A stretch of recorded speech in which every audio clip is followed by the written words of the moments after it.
pernikahan itu bukan tentang masalah nyaman gak nyaman aja. Tapi pernikahan itu adalah tentang bagaimana kita menitipkan hidup kita, menitipkan iman kita, menitipkan agama kita kepada orang yang kita cintai untuk jalan bareng menuju Allah. Sehingga ketika kita ta'aruf, ketika kita kenalan, ini harus jadi poin yang paling penting untuk dicari tahu. Nah, kalau perempuan mungkin mencari tahunya lewat walinya atau lewat temennya atau bisa juga dia ikutan. Kalau laki-laki kan bisa sendiri gitu kan. Tapi kata Nabi, pilihlah karena pertimbangan agama, maka insya Allah engkau akan bahagia. Memilih pertimbangan agama ini bukan tentang sholat aja, bukan tentang penampilan aja, tapi juga tentang bagaimana dia secara utuh menjalankan syariat Allah. Kalau dia dalam menjalankan syariat Allahnya baik, disiplin, berarti insya Allah dia menjadi orang yang akan amanah juga untuk menjadi pasangan kita. Kamu nanya, Ustaz jawab. Dipersembahkan oleh CDA, ikan olahan bermutu.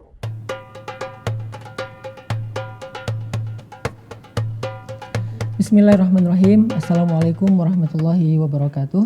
Waalaikumsalam warahmatullahi wabarakatuh. Alhamdulillah, sore hari ini sebelum kita buka puasa, kita ngobrol-ngobrol dulu. Ada yang mau ditanyain nggak? Saya Ustadz mau nanya. Kamu nanya, Ustaz jawab dong. Boleh. Ustadz, usia saya sudah matang untuk menikah. Adakah amalan untuk mendatangkan jodoh terbaik? Terima kasih Ustadz. Oh, Masya Allah. Tentang pernikahan ya. Jadi usia menikah itu dalam Islam sebetulnya nggak ada yang sama. Ukurannya adalah kata Nabi, man istata'a minkumul ba'ah falyatazawwaj. Wahai para pemuda, siapa di antara kalian yang sudah merasa mampu, sudah merasa cukup, sudah merasa bisa untuk mengambil tanggung jawab pernikahan sebagai suami atau sebagai istri, maka falyatazawwaj, maka hendaklah dia menikah. Nah, bagaimana cara untuk bisa masuk ke jenjang pernikahan?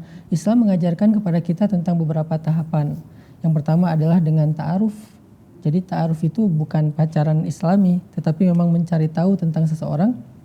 Misalnya ketika seorang laki-laki serius dengan seorang perempuan, maka dia akan mencari tahu tentang profil perempuan tersebut sesuai dengan standar ataupun sesuai dengan kriteria calon istri yang dia inginkan. Misalnya dari fisiknya apa, dari sisi agamanya apa, dari sisi keluarganya seperti apa, itu dicari tahu baik bisa langsung kepada orangnya maupun dengan perantaraan orang ketiga.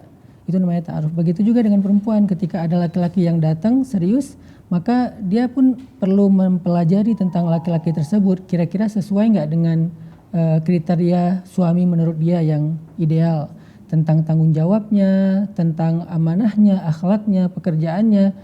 Kalau mereka udah mencari tahu itu bisa sebulan, 3 bulan dan seterusnya, karena tidak ada batas waktu khusus dalam ta'aruf, barulah nanti mereka akan bicara antar dua keluarga, dua wali gitu. Siapa yang kira-kira akan mewakili perempuan dan laki-laki ini untuk ngeseriusin hubungan mereka. Barulah nanti kemudian ada jenjang berikutnya namanya khitbah. Khitbah itu meminang, melamar. Nah, kalau udah di khitbah, maka perempuan itu udah dalam ikatan dengan laki-laki dan gak boleh dikhitbah lagi oleh siapapun. Tapi kalau dalam fase ta'aruf masih boleh, kalau misalnya ada yang masuk teman kos-kosan misalnya atau sahabatnya atau siapa gitu masih bisa. Tapi kalau udah khitbah udah nggak bisa ada yang masuk sampai mereka membatalkan khitbahnya.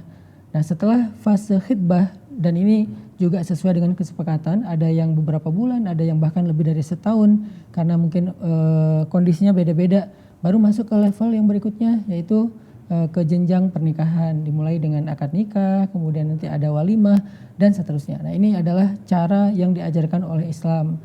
Walaupun dalam prakteknya mungkin ada improvement yang berbeda-beda sesuai dengan kebutuhan. Kayak misalnya sekarang mungkin cara nyarinya di sosmed, cara nyarinya di teman-teman yang terdekat kita. Tapi yang paling bagus itu kalau mau cari jodoh khususnya buat cowok ya, cobalah cari dari circle terdekat dulu. Kenapa? Karena itu ta'arufnya memudahkan kita. Kalau orang jauh, kayaknya ta'arufnya bakal lebih effort, bahkan lebih panjang, karena kan kita nggak kenal dia sejak lama ya. Walaupun mungkin ada rasa kalau orang dekat tuh kayaknya udah terlalu kenal, jadi malah nggak ada rasa misalnya, atau lagi jadi plain misalnya. Ya itu kondisional sih. Tapi yang pasti dulu Sayyidah Khadijah itu udah kenal dengan Nabi Muhammad bukan sehari 2 hari, tapi udah sekian tahun kerjasama dalam bisnis. Fatimah sama Ali itu udah kenalan, mereka tuh udah jadi bareng sejak kecil.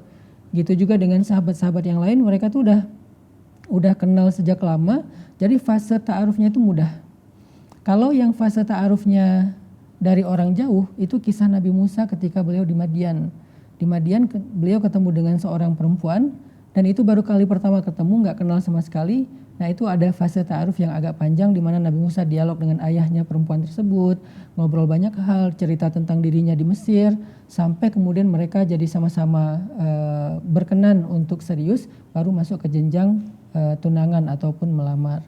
Jadi ada kisah Nabi Muhammad dan Ali, ada kisah Musa.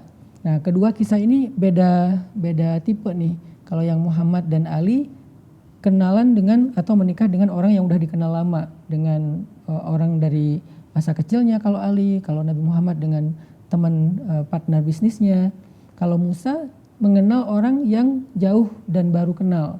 Nah, nanti kalau misalnya kita sampai di salah satu di antara dua kondisi ini, kita bisa menjadikan kisah mereka sebagai referensi. Oh kayaknya aku baru kenal dia, kemarin gara-gara scrolling, dapat terus dihubungin mau serius belajar dari Musa. Oh dia tuh teman organisasi, dia tuh teman sekolah, teman kuliah, belajar dari Ali dan Nabi Muhammad. Masing-masing adalah inspirasi dan referensi untuk masuk ke jenjang pernikahan.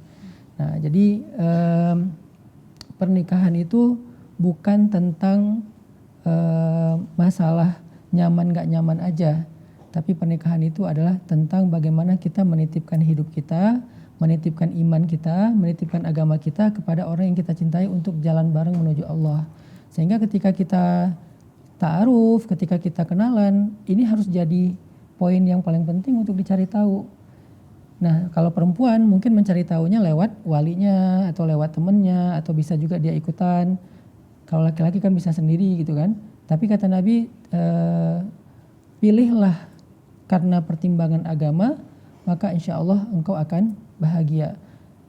Memilih pertimbangan agama ini bukan tentang sholat aja, bukan tentang penampilan aja, tapi juga tentang bagaimana dia secara utuh menjalankan syariat Allah.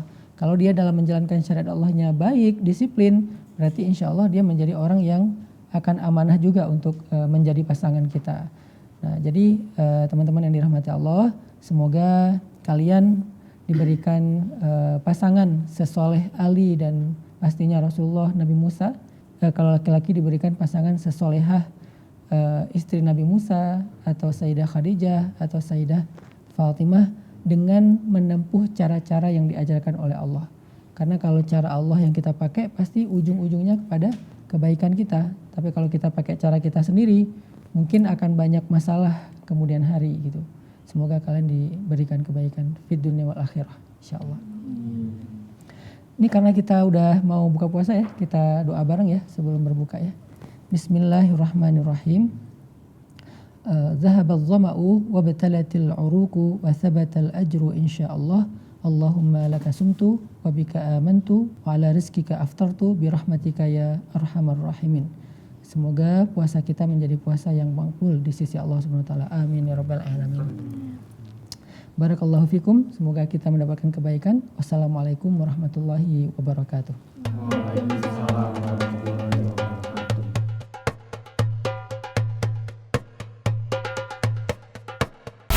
Kamu nanya, Ustaz jawab. Dipersembahkan oleh CDA, ikan olahan bermutu. Hai, jumpa lagi bersama saya Chef Mania dalam kreasi resep CDA menu Ramadan.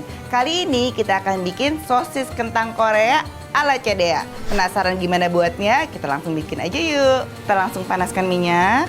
Kita tumis bawang putih, bawang bombay.